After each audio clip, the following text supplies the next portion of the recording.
I am Brad Keelor. She is Adara Getsy. Coming up next on Director's Cut, it's time for everybody to learn some of the coolest Gen Z slang. You know who I am, he said. The speaker was an angel. He coughed and shook his crumpled wings. Hello again, everybody, and welcome to another episode of Director's Cut. My name is Brad Keelor. I'm the director of the Geo-Institute, and that is why we call this show Director's Cut. Every single week, I sit down with a different GI member, and yes, they're all different. You can go back over 200 episodes now. You can look, we've never done a repeat interview. How do we do it? If you don't know anything about the Geo-Institute, after you watch this here interview today, go over to geoinstitute.org, and there you will find out a great many things, including that we are a technical society with about 12,000 members, most of whom are geotechnical engineers and or geologists, and that we are part of the American Society of Civil Engineers. And if you like what you see today, and I always feel very strongly that you will, you should do these things in this order. You should click like, subscribe, get notifications. And if you do those things, we will let you know every time we post something to the YouTube channel. Coming to us from the top of a mountain in Western Maryland, where, I mean, that's not her permanent residence, but she's a project engineer with Nicholson Construction. It's Adara Getsy. Adara, welcome, and I'm sorry that it's very cold up there, but thank you for doing this. Yeah, no, thank you for having me. I'm glad I'm in the trailer. You know, it's at least heated. It feels like negative 15 outside, so I'm thankful to be inside. We have it on 84 in here, so I can't complain at the moment. Yeah. We have 10 questions for you, the same way that we do for everybody every week, and two of those are always the same. Tradition says we start with one of those, so describe your job in 45 seconds. Okay. Yeah, so I'm a project engineer with Nicholson Construction, and as I'm sure if you know or you don't, Nicholson Construction's a specialized geotech contractor, and I have the opportunity, I work on the operations side, so I get to travel to the different job sites, like the QCQA engineer, outside doing like all the tracking and making sure, you know, whatever we're doing on that job site is going well and we have enough inventory. So I'm usually running around all day, keeping busy and working with all the crew members just to make sure the job's going well. Okay, so your follow-up question here, because this is near and dear to my heart. My dad has spent his life as a QCQA engineer, okay? Sometimes, I'm not going to lie, it sounds very boring. When you explain to people what you do, what do you do to make it zestier? I don't know. I mean, yeah, the QC side of things, I mean, like a lot, we grout micropiles, so I'm making grout cubes, which it can be the same thing every day, but you get used to it. That might seem boring to people. But there's always something different that's going on every day, so it keeps me more busy. You know, like someone has an issue with something over here on this side of the job site, or I'm running over here getting radioed by someone else. So it's never the same exact thing every day. There's always something different I'm doing, related to the QC/QA side, but it definitely keeps you busy outside. I mean, you have different weather. You know, just in general, people are asking you different things. So it keeps you busy. I mean, you have inspectors, different people you're talking to. So it's a lot. And a lot of problem solving. Definitely that. That's every day for sure. Yep, you can't forget that. So we'll get a lot more into the work as we go through the interview here. We always have to ask I call them the fun questions. I don't know that they truly are, but I hope that people find them fun. So we'll start with this for you, Adara. It's 5 p.m. You didn't plan anything for dinner. What do you do? So typically, I mean, I'm normally on a job site. If I don't have anything planned, my go-to, I find the nearest Chipotle. Fast food, I have to go. Doesn't matter what time. Like, I'm not big on eating at a certain time, but if I can, it's going to find Chipotle somewhere. I usually try to meal prep, but like I said, if I don't, it's gonna be a Chipotle or something similar in a store that I can find. It's funny because I'm really picky though, so it's chicken, rice, and cheese, nothing else. That Yeah. that shocks me. But now let's talk about something you said earlier on, because I am the type of person, I have these artificial food thresholds, right? Where if it's like 9 a.m., I can only eat like breakfast food. Like I could not pick up a sandwich, like a deli sandwich or whatever at 9 a.m. and eat that. That would not be acceptable to me. Do you have such thresholds? Not as much. I am kind of like you where I don't think I could eat like a sandwich at breakfast time, but vice versa. Breakfast, I could literally eat any time of the day. It's my favorite. I could have it at 10 p.m., a breakfast sandwich. Like I could eat it whenever. I love it. I've got kind of a mental block that way too. I think it really depends. And so I'll change things up a little bit. When we have the breakfast for dinner thing, what I like to do, I like to put feta cheese and olives with my eggs because it makes it feel a little more dinnery to me, I think. But I would not do that at 8 a.m. for some reason. I don't know. Okay. That's interesting. I mean, I just enjoy it. I love it. Like I could have a bacon, egg, and cheese sandwich, whatever. And I think that comes from my dad. He used to eat them all the time, whenever. And he would be like, "You want a bacon, egg, and cheese?" I'm like, "Perfect." We go to like dinner at a, like a bar and grill. I'll get a cheeseburger with fried egg on it. So I could do it whenever. That's acceptable too. I will take that. I Right. like that. So you're on the top of a mountain now, but we're actually not even going to talk about this project when we talk about this is always the research or practice question. You're going to talk about something you did in Weirton, West Virginia over the last year or so. But it's an energy project, so go ahead. Yeah, so it's where the old steel mill used to be in Weirton, West Virginia.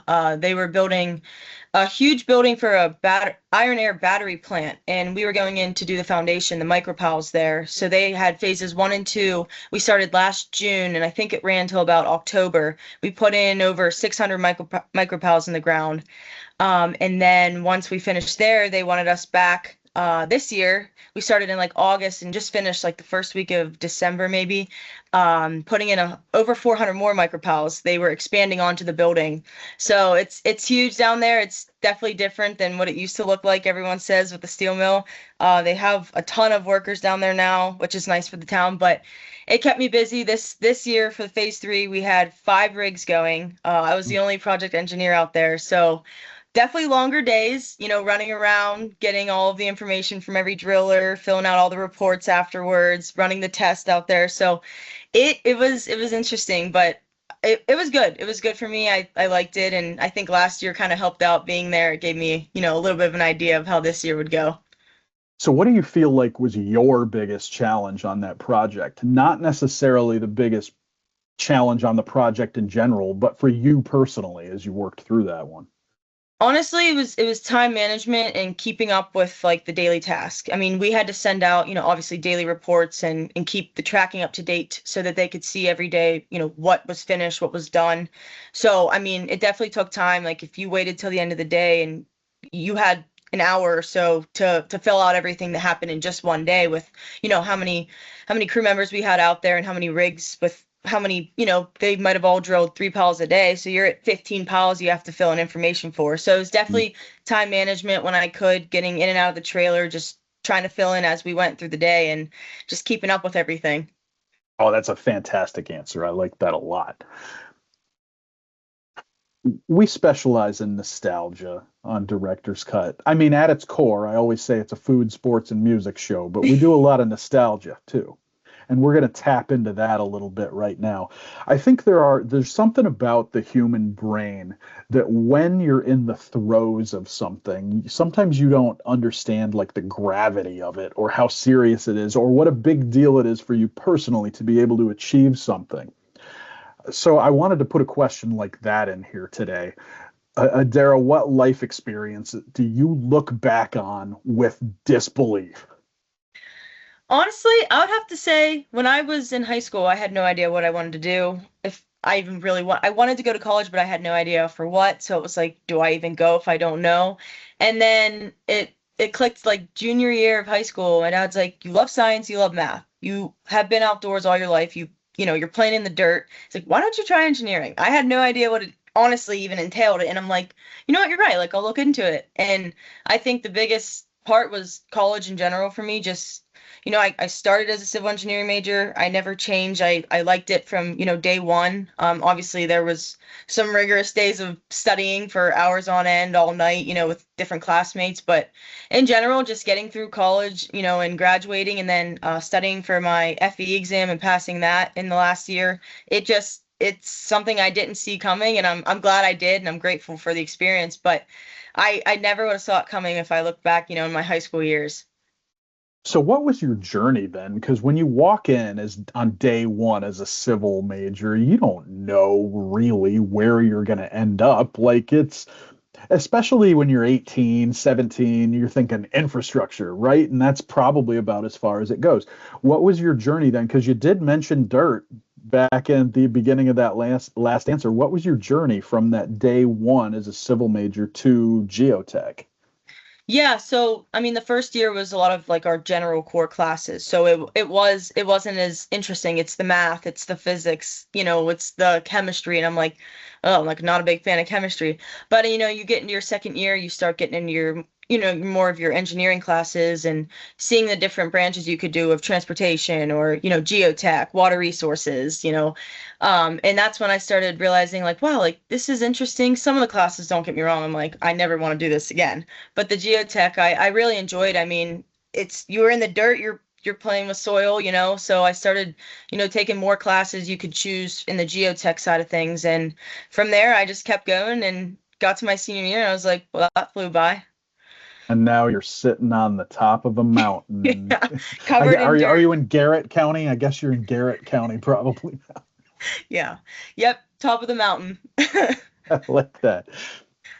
So the crack director's cut research team, which is me, always does a ton of homework before these interviews. I hope people can see that, our viewers, by the quality of the questions that get asked every week. So as soon as I started looking for information on you, I found sports stuff. So and lots of it and various different sports. So talk a little bit about the different sports you played growing up and which one came easy. This is like a three-part question here. Yep. So talk about the sports you played growing up. Which sport came easiest to you? And then how did it impact the way you played that sport? Yeah, I did grow up. My dad was very athletic. My mom not so much. She was more into the she did dance. So it was, something, but my dad loved doing different sports, and I started, well, I think when I was like 5 with softball. We have a park nearby. He would take us every day to practice, and it just clicked with me. But I also was like, I want to try other sports. I did gymnastics since I was like 3 up into high school, the end of high school. I did basketball. I started that actually in middle school though, but it clicked pretty quickly for me. And I also ran track. So I did a lot. I enjoyed them all, which was hard. I know a lot of my friends would be like, "Oh, I picked one sport and that was the only one I focused on." And I enjoyed doing all of them. I would have to say either softball or gymnastics probably clicked easiest. Probably softball, just because of my dad. He knew so much. He taught me, every day something new. And I mean, I traveled for softball, different states playing games, and just have done it since I was 5 up into high school. It was interesting though. I went from slow pitch because you back when I was younger, they didn't really have fast pitch when we were younger. And so then once I started getting into fast pitch in high school, it was different. I will not lie. I think I still enjoyed slow pitch more. I was a pitcher and everything, but fast pitch, I was out in the outfield, for speed, but it was different. It really clicked, and I think it helped me with my dad a lot. But in general, I would say too, gymnastics was one of the best sports I could have done, as a young kid, flexibility, agility, just in general, like determination. I think even to this day, it's helped me so much. And I'm glad I did gymnastics. So the ones that you had to work harder on, do you feel like it impacted what you did when you were out there? Because I've always felt like, I coached my son's basketball team when he was little, and I never really played other than just going out and playing pickup ball or whatever when I was a kid. But it made coaching easier because like I never would have been able to coach baseball. I don't know what to tell people to do. You just go out and do it, right? I Right. mean, did you find that it was different in each sport for you that way? Yeah, I would say a little bit. Track and field, my dad always said I had speed, so that was more of a simple, okay, just go out there and run, you do your thing, you jump some hurdles.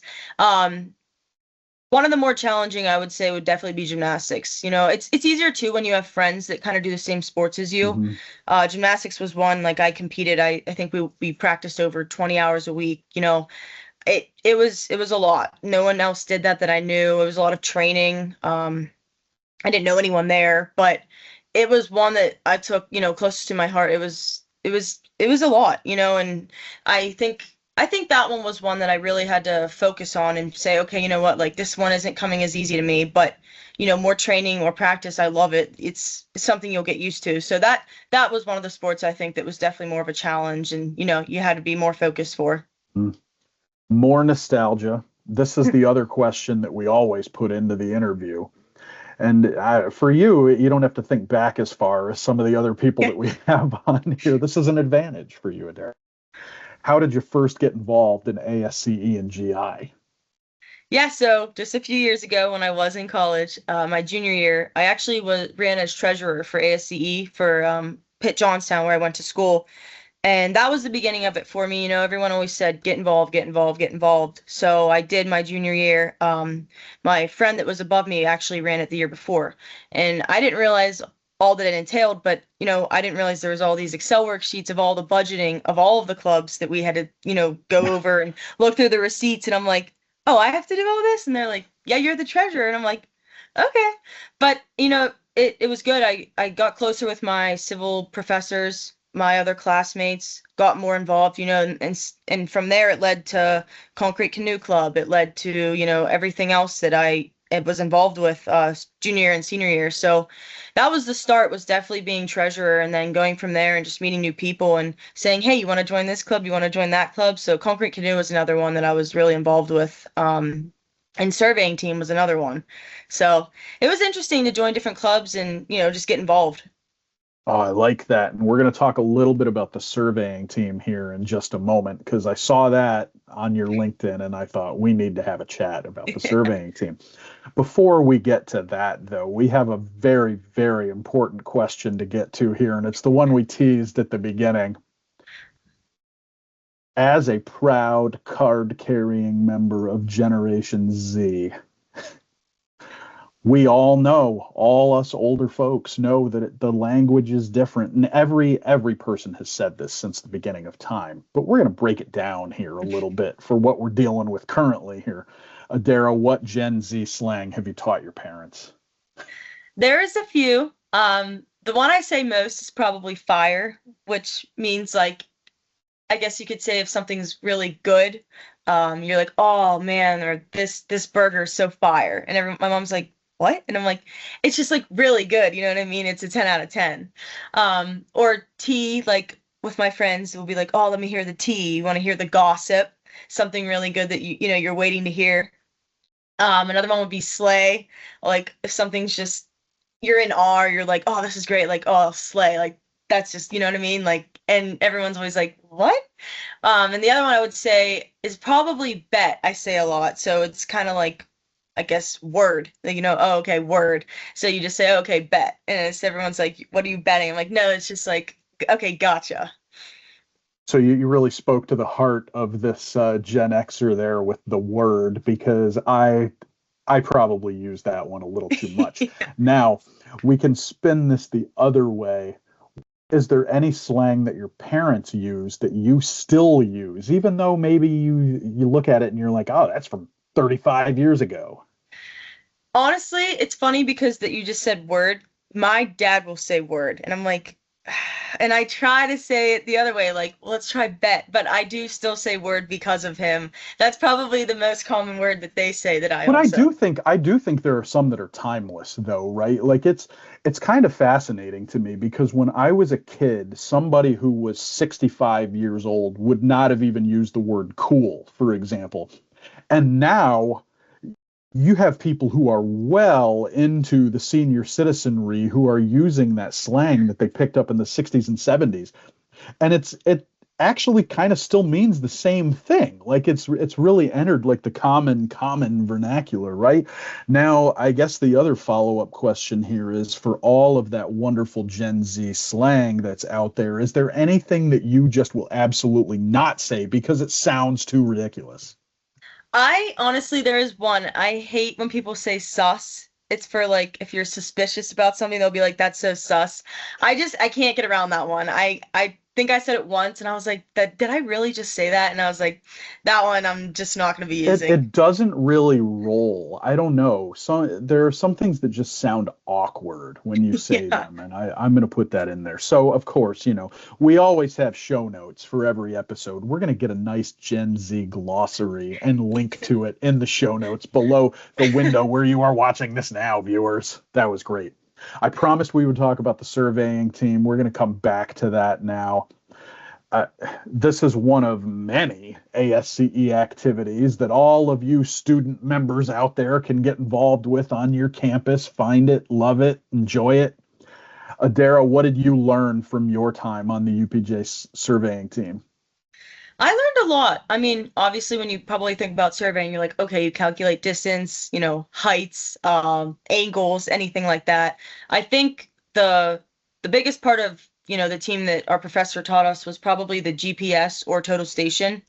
And to be honest, I didn't know how to obviously run any of that before. I knew of it, but I didn't really know much about it at all. Especially the GPS. And it's pretty ironic because, where I'm at now, Form Energy that we talked about, I was the one that did the layout. I used the GPS the entire time. You have to lay out every pile as accurate as can be, once you plug in all of the points. And at school, I was like, oh, this is interesting. We would just walk around campus and lay out different points, or he'd have you find them. And I was like, oh, I wonder like when I would ever even use this. And now looking back, I'm like, I'm Uh, so thankful to have done this because you just never know. And it's important. I mean, it's before you even start a job, you have to have the layout right before you can, start drilling for our sake. So it's like it was one of the biggest things I've learned was, just learning how to do the points and everything. And the GPS was the biggest part of surveying, but in general, there's a lot. I mean, distances, you might need to know that if you're more into transportation or something like that, but definitely the equipment side of things for the surveying team. So we see nationally that a lot of schools have really dropped surveying from the civil curriculum. I mean, for you, as somebody who just came out of school a couple of years ago and actually has these skills, are you finding that you're kind of on an island with this?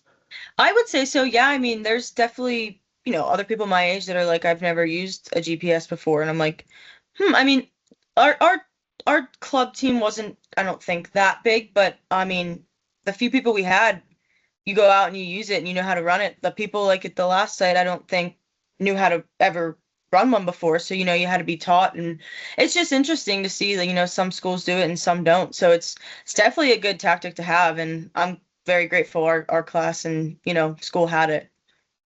That's and we'll of course link to information about the ASCE surveying competitions down in the show notes as well. We would love to have all of our student members get involved with those. It's actually run through the Utility Engineering and Surveying Institute, but we love our other institutes anyway, which is a natural segue to the next question because we love the other groups that we work with as well, which includes the Deep Foundations Institute. Last year, which sounds weird, but it is already last year because it's 2025, people. Last year, you were one of the recipients of Women in Deep Foundation's professional grant. And so, can you tell everybody a little bit about the program, at least from your perspective? And then, what did winning that grant mean to you personally and professionally? Yeah, no, it meant a lot when I first started. I obviously didn't really know any women in engineering, so I got involved and they have, weekly seminars where you just talk. It's all women on and you just talk about your, daily adventures or your life or in general anything similar that you guys do that you work with us. And I'm like, oh, okay, like, see what they have to say and what they do versus, what I do, similarities, differences. And then once I won that grant, I got to go out to Denver, to be there and meet everyone and see all these different women that kind of do the same thing because it's interesting. I'm on a job site now. There's no other females here, so it's like Mhm. you can't really relate. You could talk to the guys, but it's different. So being at that event with different women that do similar things that I do, it was good to talk to them, just hear what they do every day and talk about our interests. So it was good for me, and honestly, I think it shows like for people that are younger that think, oh, engineering's mostly men, or construction, I should say, more in the field. It is, but I think it's cool to show that I'm one of them that are in the field, and you can change that in the future and have more women be involved, and get out there and show them that you can do the same thing. And yeah, I think the grant really helped me in general get involved, meet new people for sure, new connections anywhere, and it was really, I'm really glad I had that opportunity, and I would love to go to the next one. I think too, I mean, we've kind of touched on it a few times during the course of the interview, and we got to it there.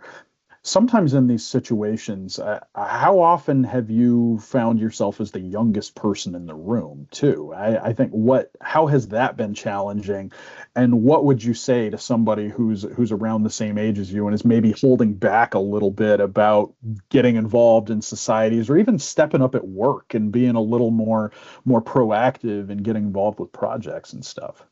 Right. It's definitely challenging, and I think a big thing is just speaking up. Obviously, if you're newer, you're younger, you're still learning. I mean, these guys have been here. There's some people on site that have been here 30 years that have been doing the same thing.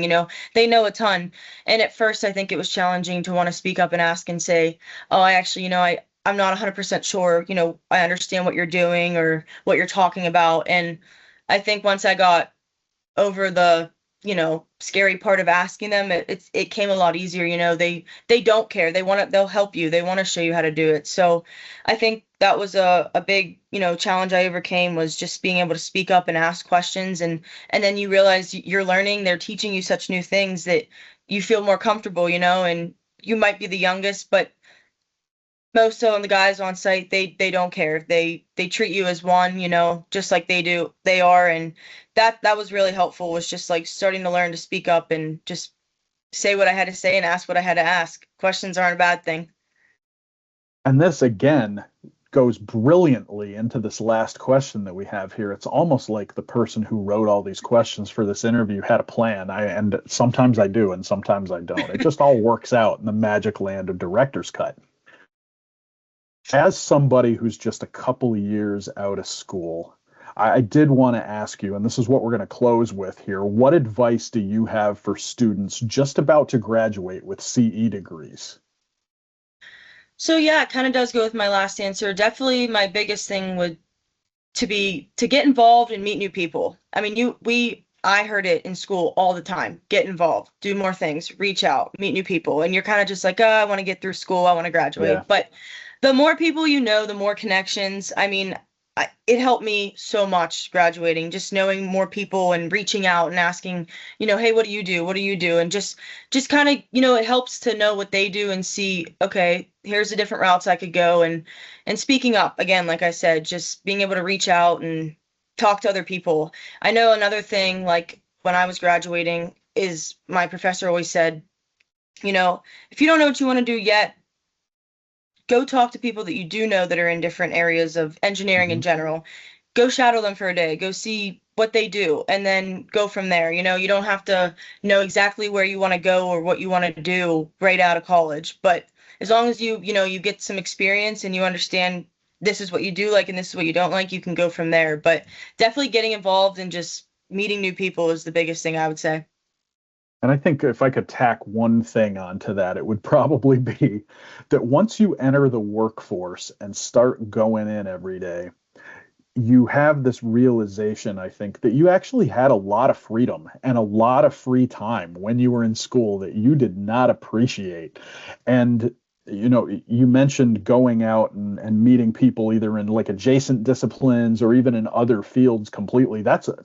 You've got the time, you've got the resources, you have people willing to help you at that stage. Like, take advantage of it. Right. Yeah, definitely. Everyone's willing to help, you don't have to be scared to branch out and talk to other people. Everyone wants to help you and, give you more opportunities to learn. So, Adara, you made it through all 10 questions. You made it through the follow-up questions, the bonus questions, all that good stuff. And still there you are in the trailer with functioning internet on top of the mountain in Western Maryland. For our viewers, if you liked what you saw today, and you probably did because you're here at the end, you should again click like, subscribe, and get notifications. And we promise, because it's automated, that would be bad if it didn't work. We will let you know every time we post something to the YouTube channel. Adara, thanks again for doing this. And I don't know where the nearest Chipotle is out there. It's nowhere near. That's the problem. Cumberland, maybe. It's kind of far. Yeah. But may you enjoy many a very plain burrito during the course of this project. I hope you had a good time today. No, yeah, thank you for having me. I appreciate it. And for all of our viewers, we will see you again next week with a brand new episode of Director's Cut.